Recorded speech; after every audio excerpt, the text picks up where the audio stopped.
সবাইকে স্টক অবজারভারের পক্ষ থেকে শুভেচ্ছা জানাই। আজ আমরা এমন কিছু স্টক পিক করেছি যে স্টকগুলো বর্তমানে ঢাকা স্টক এক্সচেঞ্জে বড় ভলিউমের মাধ্যমে লেনদেন হচ্ছে, একই সাথে ভালো প্রাইস অ্যাকশনও হচ্ছে। আর এই স্টকগুলোতে লেনদেন বৃদ্ধি এবং একই সাথে প্রাইস অ্যাকশনের কারণে ঢাকা স্টক এক্সচেঞ্জ কিছুটা প্রাণবন্ত হচ্ছে এবং ইনভেস্টরদের মাঝে কিছুটা কনফিডেন্স গেইন হচ্ছে। আমরা সপ্তাহখানেক আগে একটি পোস্ট করেছিলাম ইএচএল, জেনিক্সিল, বিপিএমএল এবং আমরা নেট নিয়ে আমরা আলোচনা করেছিলাম এবং আমরা আপনাদেরকে বলেছিলাম যে স্টকগুলো বর্তমানে ব্রেকআউট ট্রেড অপরচুনিটি আছে। সো এখানে তিনটি স্টক ব্রেকআউট করেছে, ইএচএল, জেনিক্স ইনফোসিস এবং আমরা নেট। এই কারণে এই স্টকগুলো নিয়ে আজকে আমরা আবারও একটি কুইক আপডেট দিচ্ছি, সাথে আমরা অলিম্পিক আবার আজকে ইনক্লুড করেছি এবং বিএসসি নিয়েও আমরা এর আগে আলোচনা করেছিলাম, আজকে আবারও একটি আপডেট দিচ্ছি।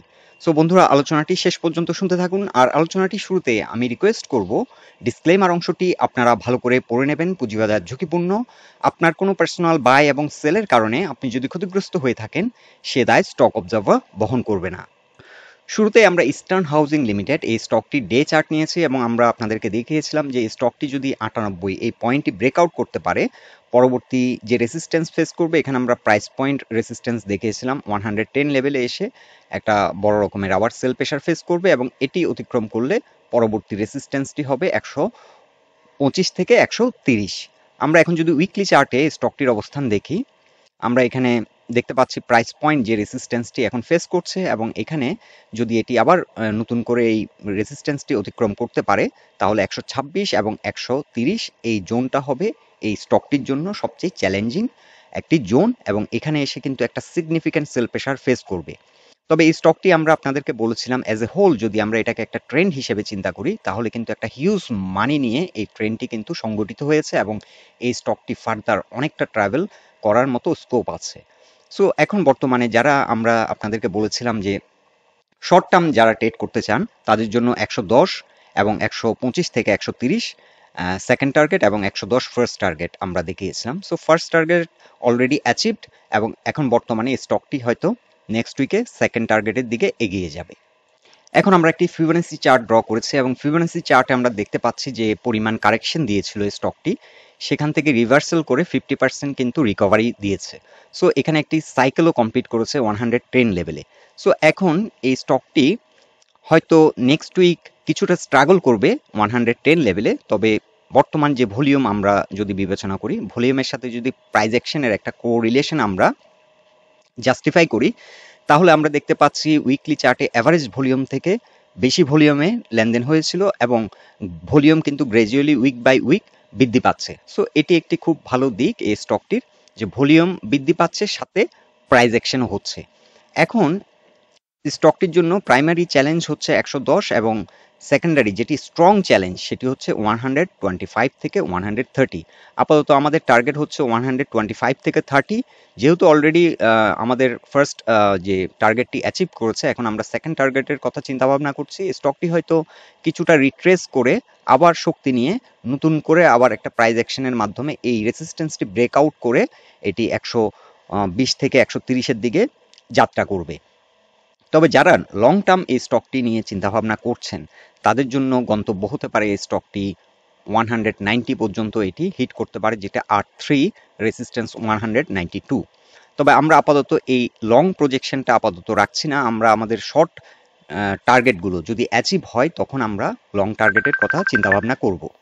সো আমাদেরকে কিছু কিছু বন্ধু মেসেজ পাঠাচ্ছেন, আমরা এন্ট্রি এবং এক্সিট পয়েন্টগুলো আপনাদেরকে মেনশন করছি না, আমরা যে টার্গেটগুলো দেখাচ্ছি সেগুলো হচ্ছে এক্সিট পয়েন্ট, আর যে সাপোর্ট পয়েন্টগুলো দেখাচ্ছি সেগুলো এন্ট্রি দেওয়ার জন্য ভালো পয়েন্ট। যেমন এই স্টকটির ক্ষেত্রে এখন স্ট্রং সাপোর্ট হচ্ছে 90 জোনটাতে এন্ট্রি দিতে পারলে এই স্টকটি এখন ভালো একটা এন্ট্রি পয়েন্ট, কিন্তু আমাদেরকে জাস্টিফাই করতে হবে এখন বর্তমান মার্কেট আমাদেরকে ওই অপরচুনিটিটা দিচ্ছে কিনা।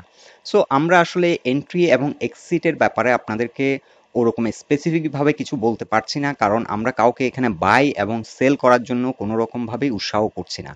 আপনারা যারা যারা বাই করবেন সেটা আপনাদের নিজ দায়িত্বে করবেন এবং যারা সেল করবেন আপনাদের নিজ দায়িত্বেই সেল করবেন। প্রফিট হলেও সেটা আপনারা শেয়ার করবেন এবং লস হলেও সেটা আপনারা বিয়ার করবেন। So we are not giving you এবং guiding you any kind of financial advice. So আমরা এখানে যে টার্গেটগুলো দিচ্ছি মূলত এখানে একটা সেল হচ্ছে, এখানে সেল প্রেশার এখানে আসবে 125 থেকে 30-এ, এখানেও একটা সেল প্রেশার হয়েছে। এখানে প্রাইস পয়েন্ট যে পয়েন্টটি আমরা দেখিয়েছি রেজিস্ট্যান্স 110, এখানেও অনেকটা সেল হচ্ছে। সো কেউ যদি এই স্টকটি 95 কিংবা 98-এ কিংবা 100 লেভেলও এন্ট্রি দিয়ে থাকেন, তাদের জন্য কিন্তু এটা অলমোস্ট 10% কিন্তু প্রফিট একটা জোন। সো এখানে অনেকেই প্রফিট টেক করছেন। আবার এই স্টকটি যদি এখন কিছুটা কারেকশন হয় 100 লেভেলে যদি আবার আসে, অনেকে হয়তো এন্ট্রি দিবেন। তাদের জন্য আবার যদি এটা রিভার্সাল করে 125 থেকে 130 লেভেল পর্যন্ত যদি এটি হিট করে, তাদের জন্য অলমোস্ট 20 থেকে 25%-এর মতো প্রফিট হতে পারে। সো এটা আপনাদের এক্সপেকটেশন অনুযায়ী আপনারা বাই সেলগুলো সেট করবেন। এখন আমরা বসুন্ধরা পেপার মিলস লিমিটেড এই স্টকটির ডে চার্ট নিয়েছি। এই স্টকটিও ঢাকা স্টক এক্সচেঞ্জে ভালো একটা পারফরমেন্স আমরা প্রায় সময় দেখি, এবং সাথে এখন বর্তমানে দেখতে পাচ্ছি একটা হিউজ মানি ফ্লো নিয়ে, একটা হিউজ ভলিউম নিয়ে কিন্তু এই ট্রেন্ডটি ক্রিয়েট হয়েছে, এবং এটি আবার কিছুটা রিট্রেস করে চেষ্টা করেছিল ব্রেকআউট করার জন্য। সো আমরা এই পয়েন্টে আপনাদেরকে একটি পোস্ট দিয়েছিলাম সপ্তাহখানেক আগে, 1 2 3 4 5 6 7 ডেজ আগে। 7 ডেজ এগো এই স্টকটি 90 ছিল। আমরা দেখিয়েছিলাম যে এই স্টকটির জন্য স্ট্রং চ্যালেঞ্জ হবে 96। এটি ব্রেকআউট করলে নতুন করে একটা র্যালি শুরু করতে পারে, বাট এই স্টকটি এই পয়েন্টটাতে সার্ভাইভ করতে পারেনি। এখানে ট্রাই করেছিল কিন্তু ব্রেকআউট করতে ব্যর্থ হয়েছে, এবং আমরা দেখতে পাচ্ছি এখন আবারও একটা কারেকশন হয়েছে স্টকটির ক্ষেত্রে। কিন্তু মিন টাইম কিছু প্রাইস সেন্সিটিভ ইনফরমেশন মার্কেটে আসে, স্টকটির ইপিএস কিছুটা কম এসছে। কিন্তু এখানে আমাদেরকে একটি ব্যাপার মাথায় রাখতে হবে যে কোম্পানিটার বিজনেস মডেল ভালো, ম্যানেজমেন্ট ভালো, যাদের স্ট্রেংথ আছে, যাদের ব্র্যান্ড ভ্যালু আছে, তাদের প্রোডাক্ট সাউন্ড, তাদের প্রোডাক্ট ভালো, মার্কেটের ডিমান্ড আছে। সো এই স্টকগুলোর ক্ষেত্রে, এই ধরনের কোম্পানির ক্ষেত্রে কিন্তু 1 কোয়ার্টারের ইপিএস দিয়ে আমরা ওভারঅল কোম্পানিকে সামগ্রিকভাবে কিন্তু জাস্টিফাই করতে পারি না। সো এখন বিভিন্ন সিচুয়েশনের কারণে, অর্থনৈতিক মন্দা এবং বিভিন্ন নেগেটিভ প্রভাবের কারণে অনেক বিজনেসেরই কিন্তু আমরা দেখেছি যে অনেক কোম্পানিরই ইপিএস খারাপ এসছে। কিন্তু যে সকল কোম্পানিগুলো ভালো, তারা তাদের এই যে শর্টকামিংস, এই কোয়ার্টারের শর্টকামিংস, সেটা ওভারকাম করে পরবর্তী কোয়ার্টারে আবার ভালো করবে বলে আমরা আশা রাখি। সো এই স্টকটির ক্ষেত্রে এখন বর্তমান টেকনিক্যাল গ্রাউন্ড থেকে যদি আমরা দেখি, স্টকটি কিন্তু 20 এবং 50 এক্সপোনেনশিয়াল মুভিং অ্যাভারেজের নিচে নেমে গেছিল, এবং এটি আবার ব্যাক করেছে। সো এটি একটি ভালো দিক। এখন বর্তমানে স্টকটির জন্য সাপোর্ট হচ্ছে 87। এই পয়েন্টটিতে সার্ভাইভ করলে এটি আবার নতুন করে শক্তি নিয়ে এখান থেকে এসে আবার এই রেসিস্ট্যান্সগুলো চেস করবে। সো আমরা আপাতত আমাদের এই স্টকটির জন্য ফার্স্ট টার্গেট সেট করতে পারি 96। যেহেতু এই পয়েন্ট থেকে বারবার রিজেক্ট হচ্ছে, এটি একটি স্ট্রং চ্যালেঞ্জ। এটি যদি অতিক্রম করে, তাহলে আমরা পরবর্তী আবার নতুন একটি টার্গেট সেট করতে পারবো, এবং সেটি হবে 105, 161% পর্যন্ত 105। সো আমরা এই টার্গেটটি আগে দিয়েছিলাম যে এটি ব্রেকআউট করতে পারলে 105 পর্যন্ত এই স্টকটি গন্তব্য হতে পারে। কিন্তু এখন যেহেতু এটি ব্যর্থ হয়েছে, আমরা ফার্স্ট টার্গেট আপাতত সেট করছি 96, এবং এটি যদি অতিক্রম করে আমাদের সেকেন্ড টার্গেট হবে 105। আর এই স্টকটির ক্ষেত্রে ফার্স্ট সাপোর্ট হচ্ছে 87, এবং সেকেন্ড যেটা স্ট্রং সাপোর্ট সেটা হচ্ছে 85। এখন আমরা বাংলাদেশ শিপিং কর্পোরেশন এই স্টকটি ডে চার্ট নিয়েছি, এবং এটি খুবই একটা স্ট্রং পজিশনে এখন আছে। আর এই স্টকটির ক্ষেত্রে ভলিউম যদি আমরা বিবেচনা করি, একটা হিউজ মানি ফ্লো নিয়ে কিন্তু এই ট্রেন্ডটি ক্রিয়েট হয়েছে, এবং এই স্টকটি আমি একটা ইন্ডিভিজুয়াল পোস্ট দিয়েছিলাম, এই লাইফ চেঞ্জিং স্টক, এবং এই স্টকটি বর্তমানে ইনভেস্টিংয়ের জন্য খুব ভালো একটি স্টক, এবং এই কোম্পানিটার কিন্তু হিউজ গ্রোথ আমরা দেখতে পাচ্ছি। সো এই স্টকটির ক্ষেত্রে দুটো ব্যাপার আমি উল্লেখ করব। একটা হচ্ছে যারা শর্ট টার্ম ট্রেড করতে চান, তাদের জন্য আপাতত টার্গেট হবে 138, যারা এই জোনটাতে এন্ট্রি দিয়েছেন। আর যারা একটু মিডিয়াম রেঞ্জে আপনারা ট্রেড করতে চান, লাইক 6 মান্থস, তাদের জন্য হতে পারে, আমরা একটা trend base Fibonacci chart draw করছি, এবং ট্রেন্ড বেস ফিবোনাসি চার্টে আমরা মিনিমাম এক্সপেকটেশন 155। সো 155 থেকে 160 আমাদের টার্গেট হতে পারে up to this level R3। So 155 থেকে 156 কিংবা 57 এই জোনটা আমাদের সেকেন্ড টার্গেট হতে পারে। যারা একটু সময় নিয়ে ট্রেড করতে চান, লাইক 3 মান্থস 6 মান্থস টাইম সময় ধরে অপেক্ষা করে যারা ট্রেড করতে চান, তাদের জন্য এটি একটি টার্গেট। আর যারা শর্ট টার্ম ট্রেড করতে চান, তাদের জন্য 140 লেভেলে এখানে একটা বড় রকমের সেল প্রেশার অলরেডি ফেস করছে, এবং এখান থেকে এখন রিভার্সাল দিয়ে ওঠার সময় এই পজিশনে এসে আবার একটা সেল প্রেশার ফেস করবে, এবং আশা করছি এটি ব্রেকআউট করে এলিয়ট ওয়েভ থিওরি অনুযায়ী এখন এটি তার নতুন যে এখন ট্রেন্ডটা আমরা দেখতে পাচ্ছি, এখন সেকেন্ড ওয়েভ, থার্ড ওয়েভটি আপ টু 160 পর্যন্ত অ্যাচিভ করবে বলে আমরা আশা রাখি। সো এখানে একটু সময় নিতে পারে, এখানে হয়তো একটু পেনিক সৃষ্টি হতে পারে, এখান থেকে আবার একটু রিট্রেস করতে পারে, করে এটি ব্রেকআউট দিয়ে গ্র্যাজুয়ালি এটি এগিয়ে যাবে। আর যারা শর্ট টার্ম ট্রেডার তাদের জন্য 140 দেন 144 এই রেসিস্ট্যান্সগুলো আপনারা নোট করে নিতে পারেন। এখন আমরা জেনিক্স ইনফোসিস লিমিটেড এই স্টকটির ডে চার্ট নিয়েছি এবং ডে চার্টে আমরা দেখতে পাচ্ছি স্টকটি খুব সুন্দরভাবে ভলিউম নিয়ে প্রাইস অ্যাকশন হচ্ছে এবং এটি ভালো একটা পারফরমেন্স বর্তমান দিনগুলোতে আমরা লক্ষ্য করছি। সো এই স্টকটির জন্য এখন বর্তমান যে চ্যালেঞ্জটি সেটি হচ্ছে আমরা প্রাইস পয়েন্ট, যে পয়েন্ট থেকে এটি ব্রেকডাউন করেছিল লাস্ট টাইম, সেটি হচ্ছে 118। এই পয়েন্টটা খুবই একটা চ্যালেঞ্জিং একটা এরিয়া এবং এখানে 114 এখানেও একটা ভালো সেল প্রেশার ফেস করবে। আর আমরা যদি উইকলি চার্টে দেখি, যারা একটু লং টার্ম ট্রেড করতে চান, যারা 2-3 মাসের জন্য ইনভেস্ট করেছেন, তাদের জন্য টার্গেট হতে পারে 135। আমরা এটা অনেকবার বলেছি, আজকে আবারও একটি আপডেট দিচ্ছি, যেহেতু মার্কেট ফ্রিকোয়েন্টলি চেঞ্জ হচ্ছে আজকে আমরা আবারও একটি আপডেট দিচ্ছি। সো এটি আমাদের ফার্স্ট টার্গেট হতে পারে 136। তবে এই পজিশন, এই জোনটা এখন বর্তমানে একটা চ্যালেঞ্জ।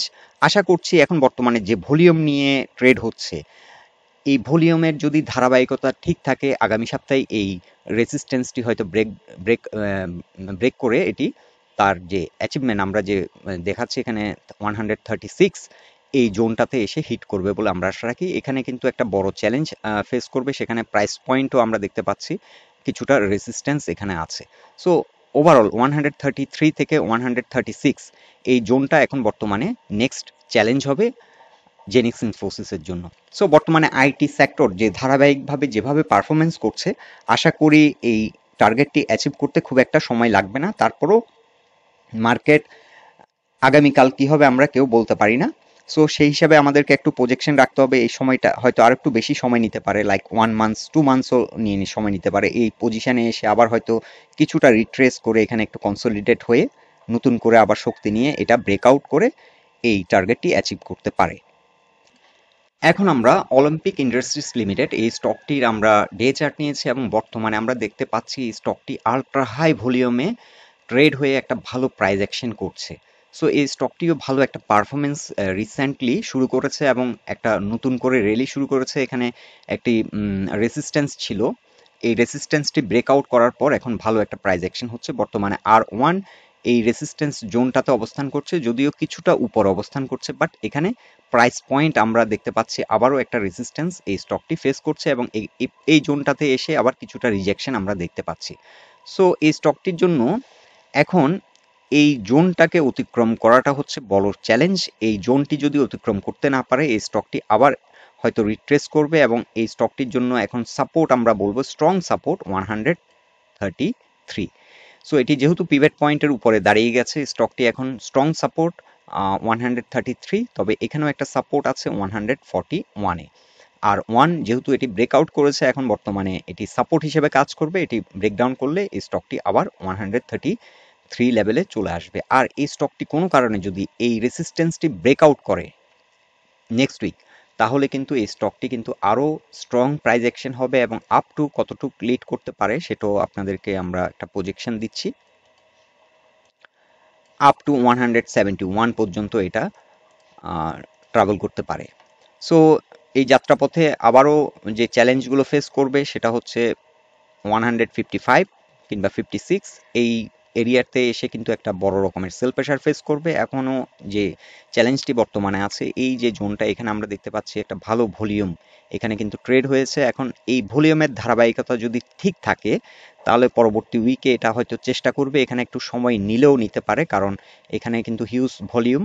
সো এখানে একটু টাইম হয়তো আশা করছি নিবে।